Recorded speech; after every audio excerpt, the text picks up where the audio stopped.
అన్ని సమస్యలకు పరిష్కారం చూపించిందా అంటే చూపించకపోయి ఉండొచ్చు. మిగతా సమస్యలు ప్రొఫెసర్ కాసిం గారు చాలా విషయాలు ప్రస్తావించారు. ప్రమోషన్ల విషయంలో కావచ్చు, ఉన్నత విద్య చదువుకోవడం విషయంలో కావచ్చు, ఇతర అంశాలు భూములకు సంబంధించిన విషయం కావచ్చు, లెడ్ క్యాప్ భూములను కాపాడడం విషయంలో కావచ్చు, వీటన్నిటిని కూడా మీరందరూ సహకరిస్తే, మీరందరూ అండగా నిలబడితే ఈ సమస్యలు పరిష్కరించడం పెద్ద సమస్య కాదు.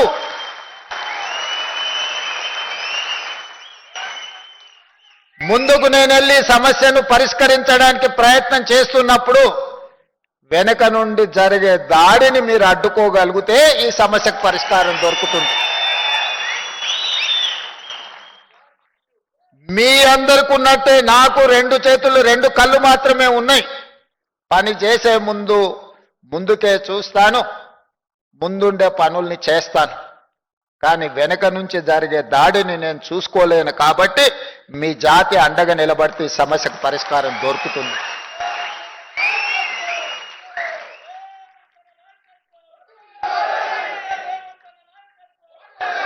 ఏదో ఒక్క రోజు, ఏదో ఒక నెల కష్టపడితే ఈ సమస్యకు పరిష్కారం లేదు.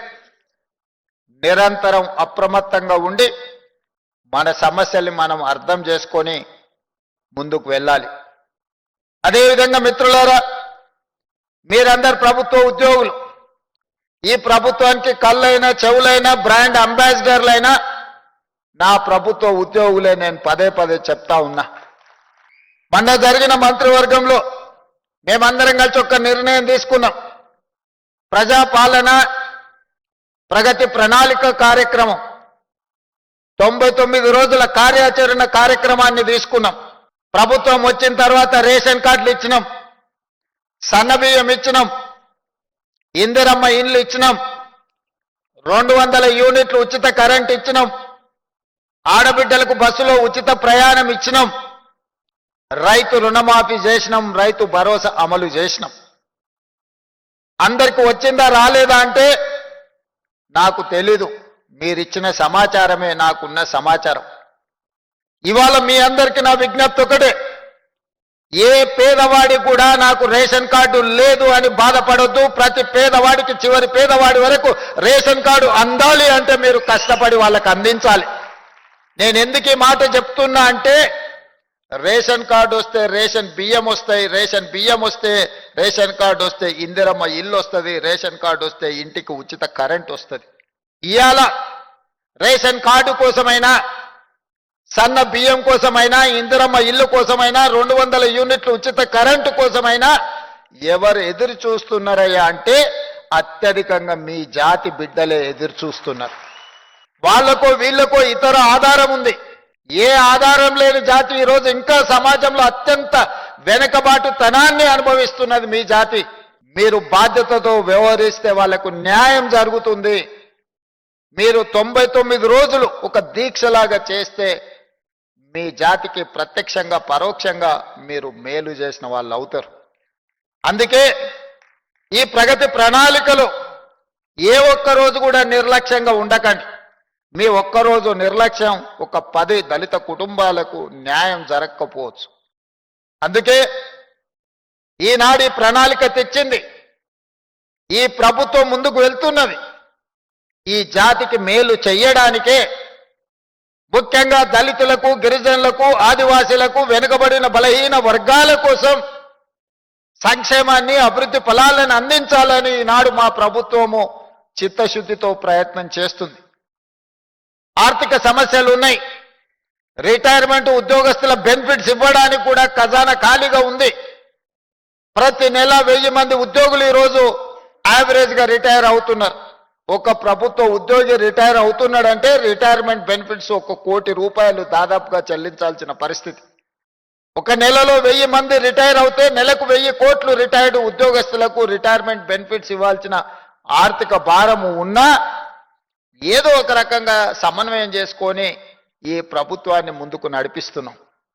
ఈరోజు ప్రజలు, వ్యాపారస్తులు ప్రభుత్వానికి కట్టాల్సిన పన్నులు వసూలు చేయాల్సిన బాధ్యత, ప్రభుత్వం యొక్క ఆర్థిక పరిస్థితిని మెరుగుపరిచే బాధ్యత మీ చేతుల్లో ఉంది. మీరు పన్నులు సక్రమంగా వసూలు చేసి అక్రమార్కుల పట్ల కఠినంగా వ్యవహరించి ఖజానాను నింపితే అది తిరిగి పేదల సంక్షేమానికే ఖర్చు పెట్టే ఈ ప్రభుత్వం ఈరోజు అధికారంలో ఉంది. మీరు కష్టపడితే 10 మంది పేదలకు మేలు జరుగుతుంది. మీరు చిత్తశుద్ధితో పని చేస్తే 10 మందికి సహాయం అందుతుందని చెప్పి నేను ఈ సందర్భంగా నా ఉద్యోగ మిత్రులకు నేను తెలియజేయదలుచుకున్నా. అదేవిధంగా ఒకనాడు జాగీర్దారులు, జమీందారులు, భూస్వాముల దగ్గర వేలాది ఎకరాల భూములు ఉండే. ఆనాడు పివి నరసింహారావు గారు అగ్రికల్చర్ సీలింగ్ యాక్ట్ తీసుకొచ్చి దాదాపుగా 25 లక్షల ఎకరాల భూములను అసైన్మెంట్ పట్టాల పేరు మీద పేదలకు పంచిపెట్టారు. ఆ పట్టాలు ఈరోజు పట్టాలు తప్పుతున్నదని మిత్రుడు కాసిం చెప్పిండు. తప్పకుండా ఈ ప్రభుత్వం దానికి శాశ్వతమైన పరిష్కారాన్ని అందించడానికి అన్ని రకాల ప్రయత్నం చేస్తుంది. ఇక భవిష్యత్తు గురించి ఆలోచన చేస్తే ఈ ప్రభుత్వం దగ్గర భూమి లేదు పంచడానికి. నేను ఉస్మానియా యూనివర్సిటీలో చెప్పిన, వివిధ వేదికల్లో చెప్తున్న, ఈ రోజు కూడా మీ ముందు నేను చెప్పదలుచుకున్నా. పంచడానికి ప్రభుత్వం దగ్గర భూములు లేవు. ప్రభుత్వం దగ్గర ఆర్థిక వెసులుబాటు పరిమితమైంది. మరి జాతి ఏమో ఇంకా వెనుకబడి ఉంది. జాతిని ముందుకు నడిపించాలి అనంటే, ఈ జాతి భవిష్యత్ తరాలలో ఈ దరిద్రాన్ని అనుభవించకూడదు. దారిద్ర్య రేఖ నుంచి ముందుకు రావాలి అనంటే ఈ జాతికి చదువునివ్వాలన్నదే నా లక్ష్యం. ముందు నుంచి పంచడానికి భూములు లేవు, నజరలాన్ని చెల్లించడానికి నగదు లేదు. కానీ మిమ్మల్ని చదివించడం ద్వారా, మీలో చైతన్యం నింపడం ద్వారా ఈ సమాజంలో మిమ్మల్ని ప్రయోజకులను మార్చడానికి ఈరోజు విద్యాశాఖ నా దగ్గర పెట్టుకొని దాన్ని ప్రక్షాళన చేసి విద్య గ్రామాలకు చేరింది, విద్య తండాలకు చేరింది, గూడాలకు చేరింది. విద్య చేరింది కానీ నాణ్యమైన విద్య ఈరోజు అందడం లేదు. అందుకే నాణ్యమైన విద్య కోసం ఈరోజు ప్రత్యేకమైన ప్రణాళికలు ఈరోజు మా ప్రభుత్వం రచిస్తుంది. ఒకప్పుడు కరువు మట్టి తిని బతికిన రోజులు ఉన్నాయి. మొట్టమొదటి ప్రధానమంత్రి ఎడ్యుకేషన్ అండ్ ఇరిగేషన్ ప్రాధాన్యత తీసుకొని దేశాన్ని అభివృద్ధి పదం వైపు నడిపించినప్పుడు ఈ దేశంలో అన్ని ప్రాంతాలకు విద్య చేరింది. ప్రతి వాడికి భోజనం అందే పరిస్థితి వచ్చింది, కానీ అందులో న్యూట్రిషన్ ఫుడ్ లేదు. అందుకే ప్రభుత్వ హాస్టళ్లలో ఈరోజు మనము భోజన ధరలు పెంచి, అదేవిధంగా కాస్మెటిక్ ఛార్జెస్ పెంచి, మెస్ ఛార్జెస్ పెంచి నాణ్యమైన భోజనం పెట్టండి. ఈ రోజు న్యూట్రిషన్ ఫుడ్ ఇవ్వాలి. ఈ రోజు వాళ్ళని జ్ఞానవంతులను చేయాలనే ప్రయత్నం చేస్తున్నాం. ఇది అమలు జరగాలంటే, ఇది పేదలకు చేరాలి అని అంటే అందులో మీరు భాగస్వాములు కావాలి. ఈరోజు నాణ్యమైన విద్యను అందించాలంటే, న్యూట్రిషన్ ఫుడ్ పేదలకు చేరాలి అని అంటే ఈ ప్రభుత్వ నిర్ణయాన్ని అక్కడికి చేర్చాల్సిన వారధులు, సారథులు మీరే. ఇక్కడున్న వేలాది మంది నా ప్రభుత్వ ఉద్యోగులు అని చెప్పి నేను ఈరోజు చెప్పదలుచుకున్నా.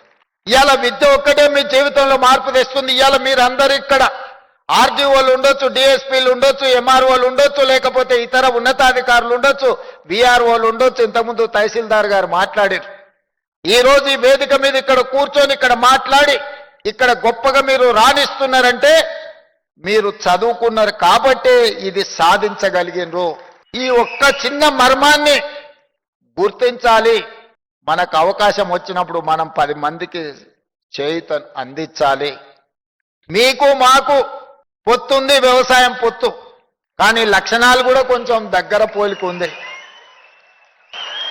మనకు అవకాశం రాగానే రిలాక్స్ అయిపోతాం. మేము బంగళ కట్టుకుంటాం, కారు కొనుక్కుంటాం, చుట్టాల దావతులకు పోతుంటాం. మీరు కూడా అవకాశం రాగానే అవకాశం వచ్చింది, ఇంకేముందిలే అలసిపోయినాం, దావత్ చేసుకుందాం అని అనుకుంటారు. దావతులు కొంత తగ్గించాలి మనం. ఎందుకంటే రెడ్డికి ఇచ్చినా, గూటం రెడ్డికి ఇచ్చినా ఏం చేస్తారా, దావతులు చేసుకుంటారని అంటారు. అది కూడా ఉండాలి, కానీ మోతాదు తగ్గాలి. ఇతరులు మనల్ని చూసి అరే పిల్లలు కష్టపడుతురా, బాగా కష్టపడుతురు, మంచిగా చేస్తురు, 10 మందికి సాయం చేస్తురు, ఈ పిల్లలకు అవకాశం ఇస్తే నిలబెట్టుకుంటారు, ఈ పిల్లలకు అవకాశం వస్తే 10 మందికి అండగా నిలబడతారు అని ఒక మంచి పేరు తెచ్చుకోవాల్సిన బాధ్యత మీ మీద, నా మీద ఉన్నదని నేను అనుకుంటున్నా.